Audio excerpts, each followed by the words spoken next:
उत्तरी जापान, एक जोरदार भूकंप और पूरा देश एकदम हाई अलर्ट पर।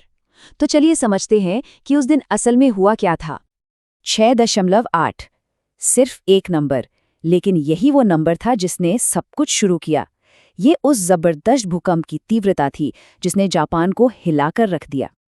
जरा सोचिए, देश के उत्तरी तट से दूर समंदर की गहराइयों में धरती की परतें अचानक खिसक गईं। एक बहुत ही जोरदार झटका। तो हुआ क्या था? चलिए सबसे पहले भूकंप की ही बात करते हैं, उसके शुरुआती पलों की। तो देखिए, समय था रविवार शाम के करीब 5 बजे का। जगह थी इवाते प्रांत का तटीय इलाका। और ये भूकंप ज्यादा गहरा भी नहीं था, सिर्फ 10 किलोमीटर नीचे। इसका मतलब ये हुआ कि जमीन पर झटके बहुत ज्यादा महसूस हुए होंगे। और बात यहीं खत्म नहीं हुई। इसके बाद भी 5.3 से लेकर 6.3 की तीव्रता वाले कई और झटके, मतलब आफ्टर शॉक्स, आते रहे। भूकंप तो आया समंदर के नीचे, लेकिन उसका असली असर तो जमीन पर दिखना था ना। तो अब कहानी तट की तरफ बढ़ती है। और फिर जिसका डर था वही हुआ। भूकंप के बस कुछ ही मिनटों बाद छोटी छोटी लेकिन लगातार सुनामी की लहरों ने तट पर दस्तक देनी शुरू कर दी। शाम के 5:37 पर पहली लहर मियाको पहुंची। ठीक 2 मिनट बाद ओफुनातो में 10 सेंटीमीटर की एक लहर, और फिर उसके फौरन बाद कुजी में 20 सेंटीमीटर की एक और लहर। अब सवाल ये उठता है कि प्रशासन ने क्या किया? उन्होंने क्या चेतावनी जारी की और क्यों? जापान की मौसम विज्ञान एजेंसी यानी JMA का बयान देखिए, एकदम साफ और सीधा।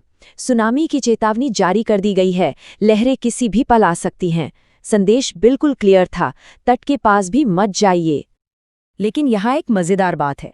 जो लहरें असल में आईं वो ज्यादा से ज्यादा 20 सेंटीमीटर की थीं, पर चेतावनी जारी हुई थी 1 मीटर तक की लहरों के लिए, यानी 100 सेंटीमीटर। तो भाई इतना बड़ा फर्क क्यों था? इसका जवाब छिपा है सुनामी की फितरत में, जो कि बहुत खतरनाक और अनप्रेडिक्टेबल होती है। मतलब शुरुआती लहरें भले ही छोटी दिखें, लेकिन ये कई घंटों में धीरे धीरे और भी बड़ी हो सकती हैं और बार बार तट से टकरा सकती हैं। इसीलिए कोई भी चांस नहीं लिया जा सकता था। खैर, अच्छी बात ये रही कि कोई बड़ा नुकसान नहीं हुआ, ना ही कोई घायल हुआ। लेकिन हाँ, असर तो पड़ा, जैसे कि बुलेट ट्रेनें लेट हो गईं और कुछ जगहों पर बिजली भी चली गई। तो आप जरा एक कदम पीछे हटते हैं और इस पूरी तस्वीर को बड़े पैमाने पर देखते हैं। आखिर जापान में इतने भूकंप आते ही क्यों हैं? देखिए, जब भी जापान के इस इलाके में भूकंप आता है ना, तो 2011 की वो भयानक सुनामी की यादें ताज़ा हो जाती हैं। वो एक ऐसा खौफनाक मंजर था जो हमेशा याद दिलाता है कि कुदरत की ये ताकतें कितनी तबाही मचा सकती हैं। इसकी वजह है जापान की जमीनी बनावट, मतलब इसकी जियोलॉजिकल पोजीशन। सोचिए, हमारी धरती की जो ऊपरी सतह है ना, वो कई बड़े बड़े टुकड़ों से बनी है, जिन्हें टेक्टोनिक प्लेट्स कहते हैं। और जापान वो एक ऐसी अनोखी जगह पर बसा है जहां 4 बड़ी टेक्टोनिक प्लेट्स आपस में मिलती हैं, टकराती हैं। और तो और ये पूरा इलाका पैसिफिक रिंग ऑफ फायर का हिस्सा है, एक ऐसा इलाका जहां दुनिया के लगभग 90% भूकंप आते हैं। बस यही वजह है कि जापान दुनिया के सबसे ज्यादा भूकंप वाले देशों में से एक है। और अब जो नंबर आने वाला है वो शायद चौंका देगा। लगभग 1550। जी हाँ, ये वो संख्या है जितने झटके जापान में हर साल महसूस किए जाते हैं। हर साल। ये आंकड़ा ही अपने आप में बताता है कि इस देश के लिए हर पल तैयार रहना कितना कितना जरूरी है। और यहीं पर आकर एक बहुत बड़ा सवाल खड़ा होता है।